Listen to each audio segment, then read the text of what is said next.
Morning, Brandon Hardison. Glad to be with you on this Tuesday, continuing on with our series of speaking. Today's speakers, once again, are challenged because there are a couple things we have to deal with.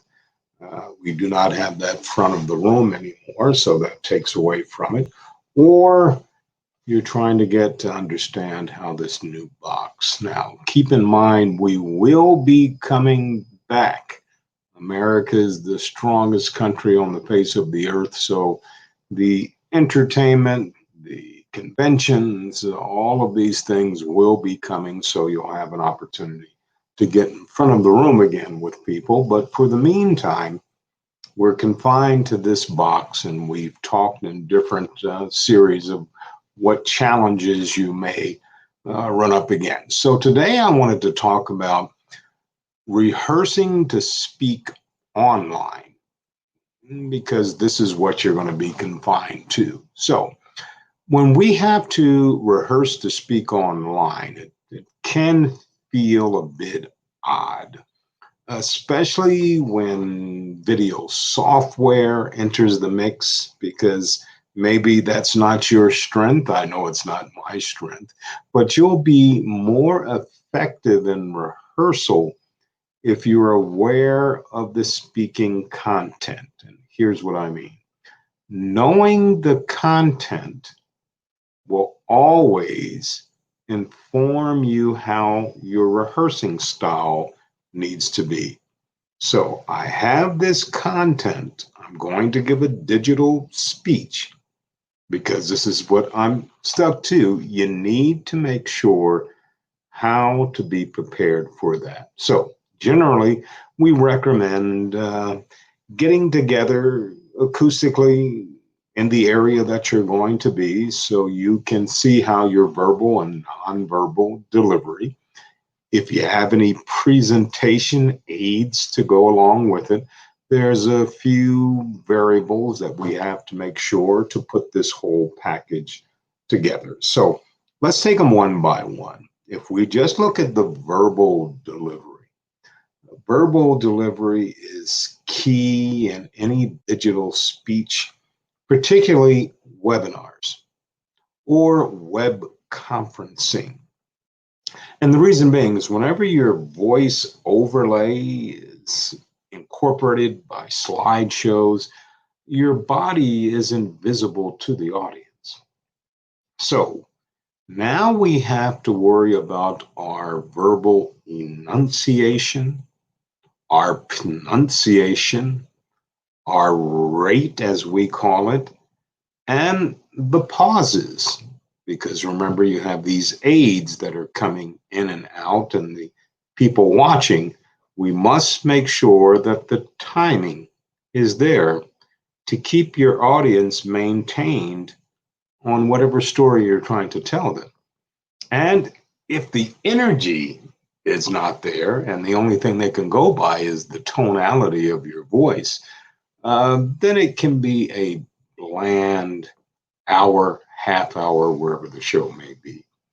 Now, the audio recording itself during this rehearsal, I would say, like I always say, practice is the key to everything, because I don't know what type of devices you're using. Usually with today's technology, smartphones or other devices are the first things that really come to people's mind. But since we have to make sure that everything is going to be perfect, many times we have to lower the energy because the device that we're using may just go over the top, and to the audience, it's not sounding real well. So sound projection and also the energy that you bring are a couple of variables that we really need to look at.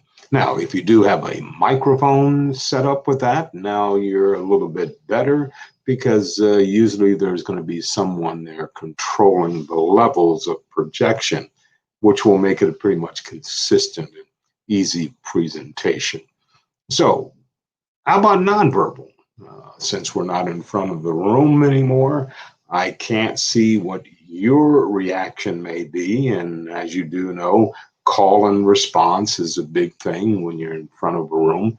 But in this case, it's hard to do. I can still go through the motions of asking people what they feel to try to gather them in, but it's not the same.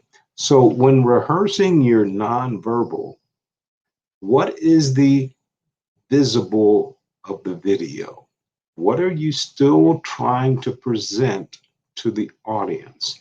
Because your emotions, your smiles, your pauses, your inflection, or maybe you're a person that likes to throw in jokes every now and then, can come into play. Please keep in mind facial expressions, especially on a digital speech, can be a big help. Now, I don't know what type of props, but if you do have some visual aids in the background, something that you're going to bring up that may be funny to some, or you're trying to drive home a point in others, can be very helpful. Or it can do the opposite. It can be distracting as far as a background goes. So just try to keep all of these things in mind. And then your presentation aids. If you have to, I repeat again, if you have to use presentation aids, let's really make sure that they are clean, crisp, presentable, the fonts, everything is ready, because we do not want people squinching trying to read and see what you're trying to present. If you're only using visual aids to avoid taking time away from you, that's probably not a good reason to do it. Visual aids, presentation aids, are there to drive home the point that you're trying to get across to the audience. So if you're deemed set hard about using these aids, please make sure it falls within the content of what you're doing. If you're doing an online continuous class, now we need to do something a little bit different, because our whole body needs to be used, not just your headshot. Well, why would that be for an online class? Now we're going back to this neural linguistic programming, and maybe I just need to do a show just on NLP, but we need to get your whole body as much as we can, because when we are in class, we're expecting different things from the person that's delivering it. Remember, they're leaving with a lifelong message. You're teaching them something. You are going to test them on something. I fear, my brothers and sisters, because school is going to be coming up, whether it be elementary, middle, senior, junior, sophomores, and what we call secondary public schools. And then in some colleges, they're not going to be opening up. So they really need to be working on how they're going to be speaking online in a class and what the opportunities will be. Now, not to just touch on it, but just briefly, the clothing needs to be appropriate, because we just have this box. How you deliver things needs to be appropriate, but we'll talk about that, because there's lighting, there's camera, there's a whole different atmosphere if we have a continuous online class, and multiples daily, because some people do teach more than one class. In conclusion, the only thing I would like to say is that digital public speaking, it's involving. Once again, this whole thing was thrust upon us in a short period of time, and we're all trying to work our way through it. So there'll be some additional tactics that will come up. They'll get better as far as background and aids.